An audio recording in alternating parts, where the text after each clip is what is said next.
기관은 열 에너지를 기계적인 에너지로 변화시키는 기계 장치예요. 내연기관, 외연기관 여러 가지가 있죠, 그죠? 그래서 이제 간단하게 보면 이 내연기관에는 실린더 내부에서 이 연소 물질을 연소시켜서 동력을 얻는 기관이에요. 가솔린, 디젤 가스, 제트 기관 이런 걸 하는 게 내연기관이라는 거고요. 실린더 외부, 아까 말씀드렸지만 내연기관은 실린더 내부, 실린더 외부에서 이제 연소 물질에 의해서 동력이 발생되는 기관, 증기기관이 있는데 이거를 외연기관이라고 해요. 아시겠죠? 이제 이렇게 해서 내연기관과 외연기관이 이 열 에너지를 기계적인 에너지로 변화시키는 기계 장치의 주 기관이라고 생각하시면 되고요.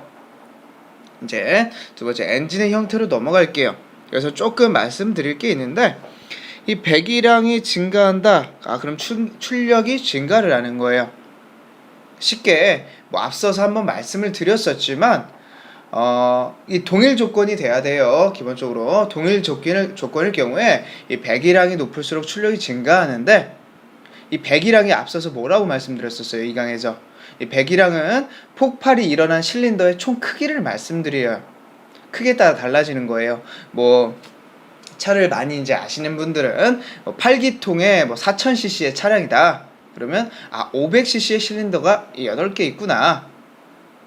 이 배기량이 크다 보니까 폭발의 크기가 커져요. 그래서 이 고출력을 얻을 수가 있어요. 폭발이 큰 만큼 쭉쭉 이 출력 상태 나오는 그런 힘이 더 크다는 거기 때문에 여유 있는 운전이 가능해져요. 이제 차가 힘들어하지 않는다는 말씀이에요. 이해가셨죠? 그죠? 그래서 또 엔진의 속도, 그리고 즉 실린더 내에서 이제 폭발 횟수가 이제 줄어들어요. 빵빵 터지는 게 너무 빈번하게 터지면 안 되기 때문에 이 폭발 횟수가 줄어들기 때문에 장거리 운전을 할 때도 매우 좋아요. 아시겠죠? 그래서 이 배기량이 크면 출력이 증가한다 라는 거에 대해서 이런 원리, 중간중간 왜 이 배기량이 크면 왜 출력이 증가하게 되냐, 그리고 고출력을 얻을 수 있음으로써 운전도 이제 장거리 운전도 가능해지고 운전을 하는 이제 힘이 쭉쭉 나오기 때문에 운전도 좀 편하게 할 수 있다. 이런 거를 말씀을 드리고 싶었어요. 아시겠죠? 근데 이제 단점이라고 말씀을 드리면 이 배기량, 특히 미국 같은 데서는 대배기량이라고 하죠. 배기량을 많이 이렇게 하는 차량을 많이 선호를 해요. 왜냐면 장거리 운전을 많이 해야 되기 때문에 어쩔 수가 없죠, 지금. 그쵸? 근데 여기서 이 배기량이 크다 보면 뭐가 돼요? 같은 힘을 내더라도 연료가 더 많이 들죠. 그쵸? 연비라고 하죠. 그래서 이런 부분을 항상 생각을 해서 말씀을 드리는 거기 때문에 이 출력, 이 연비에 대해서도 요거랑 관계가 있다라는 걸 알아두셨으면 좋겠어요. 아시겠죠? 더 이제 추가적으로 말씀을 드리고 싶은 게 있어요. 여기서 더 있기는 한데 이거는 안 써야 되겠다. 그거는 뒷부분 가서 출력에 대해서 따로 말씀을 드릴게요. 출력이 되는 이 조건과 상황에 대해서 어떤 게 있으면 더 크게 출력이 되는지, 어떤 상황에서 더 저출력이 나오는지, 이런 부분은 차후에 제가 말씀드리도록 하고요. 이제 이어서 하도록 하겠습니다. 이제 밑에 이 직렬 엔진이 주류가 되고 V형 엔진이 주류가 되고 수평 대양 엔진이 주류가 되고 주류가 되고 이 수평 대양 엔진 180도의 V형 엔진 이렇게도 돼 있고요. 그 다음에 보면 실린더 수와 배열에 따른 분류라고 해서 쭉쭉 나와 있어요. 여러 가지죠. 제가 근데 이렇게 바로 한번 넘어온 이유는 다른 게 아닙니다. 앞서서 말씀드렸던 그래서 직렬 엔진, 그리고 V형 엔진, 수평 대양 엔진, 이거는 큰 중요성을 못 느낄 법한 시험 문제라고 생각하면 돼요. 속칭 정말 빈도수가 너무 적은 문제라고 생각하시면 되기 때문에 제가 가감히 이렇게 지우는 거예요. 아시겠습니까? 그래서 이 부분은 넘어가고요. 이번에 내연기관의 분류라고 되어 있어요. 이 실린더 수와 배열에 따른 분류라고 되어 있어서 아까 8기통에 4000cc 이렇게 말씀을 드렸었죠, 그죠? 똑같게 이 실린더 수랑 아주 밀접한 관계가 있어서 이 실린더 수가 하나면 단기통, 그리고 3, 4, 6, 8, 12 이렇게 해서 기통수가 나눠진다는 거 말씀드리고요. 앞서서 살짝 언급드렸던 실린더 배열, 직렬형, 수평형, 수평 대양형, V형, 성형, 도립형, X형, W형, 그리고 우리형, 동네형, 바보형. 감사합니다. 네. 정말 이런 개그에 웃어주시지 마세요. 버릇 나빠집니다. 네, 감사합니다. 저는 그래도 꿋꿋하게 가끔씩 이렇게 던질 테니까 그냥 정말 오아시스, 사막의 오아시스 같은 존재구나. 이렇게 힘든 공부를 하더라도 이런 쾌남이 있기 때문에 나는 정말 행복해. 이런 생각으로 수업에 임해주시면 감사합니다. 아시겠죠? 이제 밑에 사용 연료에 따른 분류라고 되어 있습니다. 점화 방식에 따른 분류. 사용 연료에 따른 분류는 가솔린, 디젤, LPG가 있는데 이거는 큰 중요성이 없기 때문에 넘어가서 바로 점화 방식에 따른 분류를 말씀드리고요. 여기에는 전기 점화 기관, 압축 착화 기관 이렇게 두 가지가 있습니다. 전기 점화 기관은 이 혼합가스에 전기적인 불꽃으로 빵 하고 점화시키는 기관이고요. 압축 착화 기관은 연료를 분사하면 압축열, 이 압축 점점 이렇게 어떻게 표현해줘야 돼? 누르는 거죠. 압축을 쭉쭉 시킴으로써 그 압축 거기서 생기는 열에 의하여 막 작화가 되는 기관입니다. 아시겠죠? 그리고 이제 제가 여기서 중요 표시를 하고 싶은 앞에서 2강에서 배웠어요.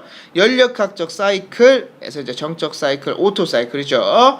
뭐가 됩니까? 부피가 동일합니다. 정압 사이클, 디젤 사이클이라고 하고요. 정압, 압력이 동일해요. 그래서 사바테 사이클, 복합 사이클이죠, 그죠? 그래서 이거 문제에서 앞에 2강 문제에서도 제가 달아드렸던 그런 내용이었습니다. 그래서 정적 사이클이 어떤 거 방금 말씀드렸지만 일정한 용적, 부피가 동일할 때 연소되는 가솔린 기관. 정압 사이클, 압력이 동일하다고 말씀드렸죠. 일정한 압력 하에서 연소되는 저속 디젤 기관. 사바트 사이클, 복합 사이클이라고 하는 이거는 일정한 용적과 압력 하에서 연소되는 고속 디젤 기관이라는 거 말씀드립니다. 여기까지 됐고요. 간단하게 이제 시험에 나올 것 같은 거 가장 중요한 거 한번 설명드리고요. 다음 거 기계학적 사이클에 따른 분류입니다. 사용정 사이클 기관. 여기서는 이거 중요합니다. 흡입, 압축, 폭발, 배기. 사행정 사이클이라는 거 알아두시면 되고요. 여기서 이 배기의 4개 작용을 피스톤이 사행정, 크랭크축이 2회전 하여 동력을 발생시키는 기관입니다. 이거에 대한 그림은 제가 따로 올려드릴 거예요. 아니면 올려드리지 않더라도 문제에 대해서 이제 이 부분 3강의 3-1 부분이에요. 이거는 3강은 여러 가지로 나눠서 할 겁니다. 그래서 3강의 첫 번째 부분에 문제 부분을 다룰 때 이 부분과 이 흡입, 압축, 폭발, 배기에 대한 그림을 관련된 문제에서 제가 찾아볼 거예요. 어떻게 푸는지, 그림이 어떤 형식으로 이루어졌는지에 대해서 깊이 있게 한번 설명해 드릴 겁니다. 아시겠죠? 그래서 우선 흡입에 대해서 설명을 드리면 피스톤이 내려가면서 대기와의 압력차에 의해서 혼합기가 이제 유입이 돼요. 거기서 이제 흡기 밸브가 열려 있고, 흡기 밸브가 열려 있으니까 어떻게 돼요? 공기가 빨려 들어오죠, 그죠? 근데 배기 밸브는 닫혀 있단 말이에요. 다시 한번 말씀드릴게요. 흡기 밸브와 배기 밸브가 이렇게 두 개가 있는데 흡입 행정이 뭐다? 공기가 들어오는 거예요. 쉽게 공기 들어온단 말이야. 아시겠죠? 공기가 들어와. 나 진짜 그림 못 그리는데? 그럼 이렇게 생각할게요. 이렇게 얘가 흡기 밸브야. 흡기 밸브가 열렸어. 그럴 때 어떻게 돼? 이렇게 배기 밸브는 닫혀 있는 거예요. 알았죠? 이렇게 해서 슉 들어오는 게 뭐다? 이게 뭐예요? 흡입 행정이에요. 아시겠죠? 그리고 이제 압축 행정을 갈게요. 압축 행정은 뭐다? 둘 다 닫혀 있어요. 피스톤이 올라가면서 압축이 돼요. 근데 압축되려면 어떻게 돼 있어요? 문이 다 닫혀 있어야 돼요. 어떻게 닫혀 있다? 살짝 지웁니다. 아이고 살짝 지웠어요. 그리고 이렇게 둘 다 문이 닫혔죠, 그죠? 문이 닫혀 있는 상태에서 계속 왔다 갔다 이제 예를 들어 압축이 쭉쭉 되는 거야. 이렇게 왔다 갔다는 이거는 행정이라고 말씀을 드리지만 여기서는 우선 쭉 눌러줘요. 이 부분에 쭉 눌러주는 거니까 압축이 되죠, 그죠? 이 압축이 되는 과정을 압축 행정. 흡배기 밸브는 모두 닫혀 있어요. 방금 그려드린 것처럼. 그리고 그다음에 폭발이 있어요. 폭발. 동력 행정이라고도 하죠. 폭발. 빵! 빵! 이렇게 터져요. 터지면 어떻게 돼요? 힘이 엄청나게 생기죠. 그래서 동력이 발생한다. 힘이 발생한다고 해서 폭발행정 또는 동력행정이라고도 말씀을 드리는 거예요. 아시겠죠? 그리고 이제 뭐 배기행정이 있죠? 배기행정은 어떻게 될 것 같아요? 이렇게 지어주고서 너무 잘 그리니까 다시 해야 되겠다. 이렇게 거기서 생겼던 아까 폭발 동력이 생겼죠? 동력행정, 폭발행정. 거기서 생겼던 행정에 의해서 배기밸브를 통해서 어떻게 슉 나가요. 알겠습니까? 그래서 피스톤이 올라가면서 연소된 가스를 밖으로 내보낸 행정이 무엇이다? 배기행정이 된다는 거 그림으로 간단히 말씀드렸으니까 이거에 대해서 디테일하게 배우는 거는 이제 문제를 통해서 배운다는 거 알아두시길 부탁을 드릴게요.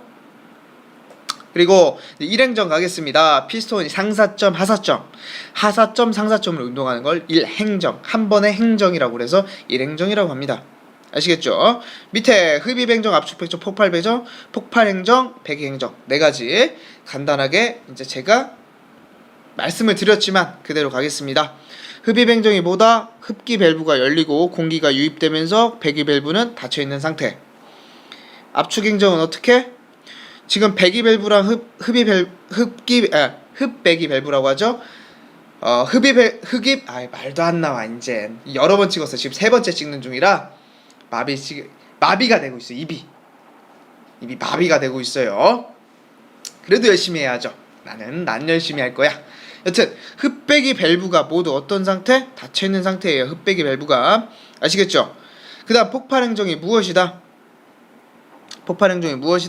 아까 말씀드렸죠? 내부행정 가스 온도가 올라가고 압력도 높아지면서 이제 계속 누르면 어떻게 돼요? 빵! 이렇게 터지는 거잖아요. 그죠? 점화가 되면서 빵 터져요. 그렇게 된다는 거 기본적으로 말씀을 드리고요. 동력행정이랑 똑같은 말이다 라는 거. 그리고 배기행정 아까 말씀드렸죠? 흡입 밸브는 닫혀 있고요. 배기 밸브는 열리면서 안에 있던 연소가스가 밖으로 빠져나가는 그런 과정, 그 행정을 말씀을 드리는 겁니다. 아시겠죠? 2행정 사이클 기간 갑니다. 2행정은 무엇이다? 흡입, 압축, 폭발, 배기의 4가지의 작용을 피스톤 2행정에 마치고 이 두 가지의 행정, 2번의 행정 왔다 갔다를 2번만 함으로써 크랭크 축이 1회전 한 번만에 끝내야 되는 거예요. 알았죠? 아까는 4행정이라고 해서 흡입, 압축, 폭발, 배기가 각자 나눠져 있었지만 이거는 4개의 작용을 어떻게 2행정 만에 끝내야 된다는 거. 그래서 2행정에 대해서 간단하게 말씀을 드리는 거예요. 아시겠죠? 그래서 2행정에 대해서 이제 말씀을 다시 한번 드리면 2행정에 상승행정과 하강행정 2가지가 있다. 상승행정은 무엇이냐? 피스톤이 상승을 해요. 올라가면서 압축함과 동시에 흡입 포트가 열리면서 혼합기 유입 들어오는 거야. 들어오는 거예요. 알았죠? 그리고 하강행정 어떻게? 배기공이 열려요. 그러면서 이제 가스가 이제 배출이 돼요. 배기가 나간다는 거죠. 그래서 배기행정을 갖고 있고요. 여기서 흡입되어 있던 혼합기가 연소실 유입되는 것까지 같이 병행이 된다는 거예요. 이해가 가셨습니까? 네. 그리고 이제 4번째 연소실로 들어가겠습니다. 연소실은 무엇이냐? 피스톤 헤드와 실린더 사이에 형성이 되고요. 엔진의 성능을 좌우하고 에너지 절약, 환경에 미치는 영향에 경감이라는 관점에서 중요한 부분이다 라고 되어 있습니다. 이 부분에서도 뒤에 문제를 풀면서 약간 디테일하게 다시 한번 짚기는 할 건데 여기서 이제 중요한 게 어떤 것이냐? 여기선 연소실의 구비 조건. 우리 뭐 문제 1, 2, 3, 4, 5 이렇게 나와서 고르는 거 이제 아시죠? 그죠? 그런 거 나온단 말이야. 그럼 거기서 골라야 돼요. 가나다라에서 다 나오잖아요. 사지선 다형이라고 하죠. 사지선 다형. 거기서 이제 하나 맞은 것은, 하나 틀린 것은 이렇게 나오기 때문에 여기서 딱 3가지 나와 있네요. 이렇게 3개 주어지고서 하나 틀린 거를 나오겠죠.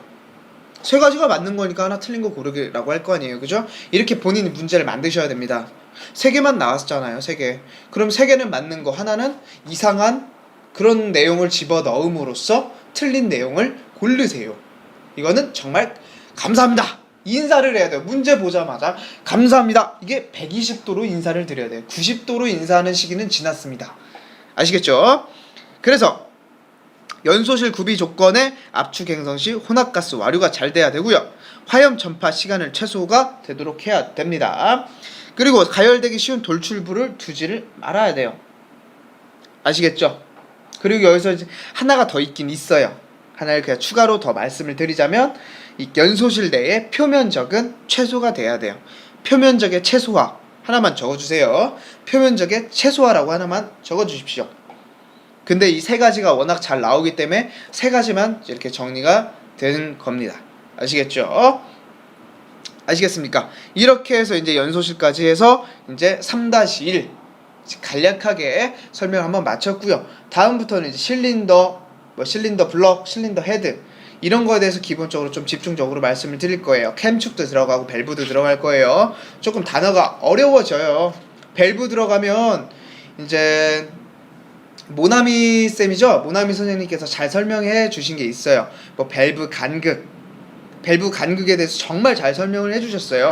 그래서 밸브에 대해서 조금 더 저 또한 디테일하게 설명을 드릴 거지만 이 밸브의 간극이나 밸브 관련된 이런 내용들에 대해서는 한번 모나미 선생님의 수업을 이 동영상을 한번 봐두시는 것도 도움이 되실 거예요. 아시겠죠? 그래서 이제 3-1 설명이 끝났고요. 문제에서 찾아뵙도록 하겠습니다.